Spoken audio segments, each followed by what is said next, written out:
In this video, I will go over 5 mistakes that might destroy your gains. How do I know? In the last 3 years, I've been through a fitness journey that in it I've made a lot of results, I've learned a lot about fitness, and now I'm in an amazing shape. Let's begin with the first one. The last mistake, by the way, will be one that is pretty hard to come to terms with, but I genuinely think that you will get a lot of value from hearing it and coming to terms with it and not making it. But let's begin with the first one beforehand. This one is pretty obvious and you've probably known about it for a pretty long time, but you might still make it. When I started my fitness journey, I did not make this mistake, and because of that, I think this is one of the major reasons to why I have managed to see so much progress. Before that, let's begin with what muscle building is all about. There are 2 steps to the muscle building process: signaling muscle growth, going and training, and then there is the recovery process that takes around 2 days, in which we try to build as much muscle as possible, and then there is the signaling process again and the muscle building process again. There is one mistake that by making muscle building is not really signaled, and because of that hypertrophy is damaged by a massive shot. This one, so think about what's the one thing in training that causes muscle growth. I don't think that this one applies to complete beginners, but you know, those who have been training for a few months, the one thing that really causes hypertrophy is progressive overload. It is intensity. It is consistently pushing yourself to your limits in your workouts. The first mistake is about not consistently training intensely. So first and foremost, what training intensely practically is, it is about slowing down in the concentric part of the movement when most effort is applied. For example, if you go and you train and you perform a set and you don't really push yourself to your limits and you still slow down the concentric, then you just might be a pussy and you might not train intensely. I sometimes do it too. This one is a bad mistake. Instead, what you want to do is to go and train intensely with most efforts and do it for most of your sets. Now, how intensely? You should not get to failure all of the time. That is not according to science. I've seen a few studies, and what most studies suggest is that you get to an RER of between 5 to 0. Right, 0 sometimes. This one is more so you know what failure is. But the RER of 4, 3, 2, 1, reps and reserves, degree of slowing down on the concentric, these are all great amounts of intensity. Now the second one. And this one, it is about the second part of the muscle building process. So as we have addressed, there are 2 parts to it, 2 steps to it. Signaling muscle growth, training intensely, consistently on right what you want to grow and everything. This one is more about the second part of the process. It is about the recovery part. So what's one aspect of recovery that is very important to keep in mind, that without it, muscle building cannot really occur? It's sleep, right? I want to say sleep, but to be honest, it is also calories. Because think about it like this. If one eats no calories and still trains, he becomes catabolic and just loses mass. If one eats on a small deficit and trains, he might even gain mass. But in general, the calorie balance determines body composition. And because of that, the second mistake, so I've made it, right? This is one mistake that I've made around 1 year and 6 months ago. I was in a state of relative stagnation when it comes to progress in the gym. I continuously lost some weight, right? So I was not eating on a maintenance calories, but I was trying consistently pretty damn hard. And in relation to the progress that I'd made before, and I continuously lifted the same weights for relatively the same reps. I've even got weaker sometimes and stronger sometimes, but in general I was stagnating. I was stagnating because I did not take care of calories. I was continuously eating on a calorie maintenance and a deficit, and because of that I continuously lost weight. And because of that I did not optimize muscle growth, and because of that I did not build a lot of muscle growth. Recovery was impaired significantly.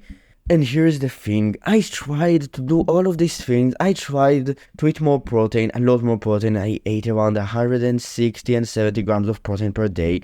I also tried to sleep more, to consume more caffeine and creatine, and all of these things, they didn't really help me. What really helped me was bulking. After some trial and error, I decided to open a bulk, even though I was afraid to gain weight, and right, I still went on it, and during it, I had gained a lot of strength and muscle mass. Of course, I had gained some fat.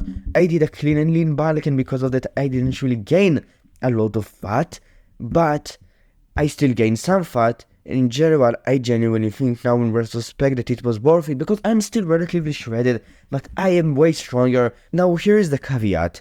If your current body fat is pretty high and you are a beginner to training, then you should not really bulk. I was, when I started to train, relatively high in terms of body fat, and I didn't really bulk, and I had seen a lot of progress. I went through the newbie gains phase, and I seen massive amount of muscle increase. This advice is for those who have a relatively lower body fat percentage, 10, 12, 11, right? And want to gain a lot more muscle and are not beginners, because at the newbie gains phase, it is not really crucial. It is a way to maximize gains, but you can build muscle and still be on a deficit even if you are pretty low in terms of body fat. Then there is a third one. I've touched it lightly before, and it is sleep. During sleep is when we actually build muscle. If you don't sleep a lot, then you hinder muscle growth. Now, I don't want to sit here and tell you to sleep 9 hours every night, regardless of how you feel, whether you are busy or not, whether you need to work or not, right? It's not realistic. It is important for muscle building. If you want to build more muscle, then you might not feel it at first, but long term, sleeping is one of these things that really help. Short term, after sleeping 9 hours, sometimes we feel groggy and tired, and sometimes we feel amazing. And after 6 hours, some people are just completely fine, and I'm like that sometimes. But over the long run, it is one thing that is very important for muscle building. Studies have shown it, just mechanistically it makes sense. If you want to optimize muscle gain, you should sleep more than 7 hours on a daily basis. And then there is the fourth one, and it is prioritizing less important things than more important things. This one is one that I had made instead of bulking. Instead of bulking and being on a calorie surplus, I continuously try to find other ways to build muscle that will not cause me to gain fat. I took creatine, I am supplemented with caffeine before each one of the workouts that I went to. I did a bunch of stuff. At the end of the day, the thing that actually helped me, the important thing that I needed to do, was to bulk. In some other cases, it is training intensely. Some people don't train intensely and they focus on other stuff, technique and shit like that, and that's why they don't build muscle. Technique is important, right? I just said shit like that, but it is really important. It's just that intensity for building muscle is more, and it's not one or the other, it is both. When you train with a great technique, you get to failure faster, because when you control the eccentric, more damage is applied to the muscle, and because of that, you probably can perform less reps. Ego lifting is performed with a bad technique for a reason, right? You optimize for ego, for strength, for reps. You don't optimize for hypertrophy. So in some way, technique is very important for intensity and for hypertrophy. But if you optimize it without optimizing intensity, without forcing adaptation, then you make a massive mistake. So it is all about optimizing for things that are less important than other things and ignoring these other things because of that. That's the fourth mistake. The fifth one, so this one is the harsh one. Some people will go and will make no mistakes in their fitness journey. They will do the right things all of the times when it matters the most, right? They will do everything right, and they will still not see a lot of progress. I want to talk about Jack's Fitness. This guy, right? I don't know if he does everything correctly or not. I genuinely don't know, but he had not seen a lot of results in his journey. He has been training for years, I think, now for a few months at the very least, and he looks worse than my starting position. I don't want to laugh at him, I don't want to shit on him. He sounds like a great guy, he trains consistently pretty hard. I have a lot of respect for him. It's just that some people will go and will train consistently hard and still not see a lot of progress, and some of them will get discouraged and stop training altogether and will give up on this healthy lifestyle because of that. And that's the mistake. It is putting too much emphasis on results, even though results matter, even though they are important, even though we all want to see them, and putting too little emphasis on the work itself. Of course, we all want to see results. Of course, it is amazing to get amazing results. And I'm being pretty hypocritical when I sit here and tell you, bro, focus on what you're doing, not on your results, because I have seen great results. But in general, a way smarter approach is to focus on the work, to do the work, to train, to eat a good diet, to live this lifestyle, to feel good about yourself because you live this lifestyle and not because you get in an amazing shape. Of course, doing both is the best approach by a long shot.